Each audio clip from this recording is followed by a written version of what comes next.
காவல் கற்றாழை வளர்ப்பு, இதை பற்றியான தெளிவான பயிற்சி, வெட்டிவேறு வளர்ப்பும் அதனுடைய விற்பனை வாய்ப்புகளும், இந்த 2 விஷயங்கள் மட்டுமல்ல, மைக்ரோகிரீன்ஸ் அடிப்படை பயிற்சி, இந்த 3 விஷயங்களுக்கான ஒரு அற்புதமான பயிற்சி முகாம் வருகின்ற 30/11/2025 அன்னைக்கு கரூரில் தென்னிலையில் வினோபா இயற்கை வேளாண்மை பண்ணையில் நடக்கிருக்கின்ற தோழமைகளே, யாவரும் கலந்து கொள்ளலாம், முன்பதிவு செய்து கொள்ளுங்கள்.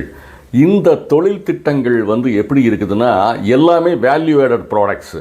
என்ன பண்ணணும் வெட்டிவேரில், காவல் கற்றாழை பயிரிட்டு அதிலிருந்து என்ன பண்ணுறது, வெட்டிவேறு பொடி எப்படி பண்ணுறது, பவுடர் மிகப்பெரிய மார்க்கெட்டு. வேல்யூ ஆடட் ப்ராடக்ட்ஸ் பண்ணினா மட்டும்தான் வாழ்க்கையில் ஜெயிக்க முடியும், உங்களாலையும் ஜெயிக்க முடியும். இது சேர்ந்து பயணிக்கும் மாபெரும் யாகம் வருகின்ற 30/11/2025 அன்னைக்கு கரூரில் தென்னிலையில் வினோபா இயற்கை வேளாண்மை பண்ணையில் நடக்க இருக்கின்றது தோழமைகளே, முன்பதிவு செய்து கொள்ளுங்கள்.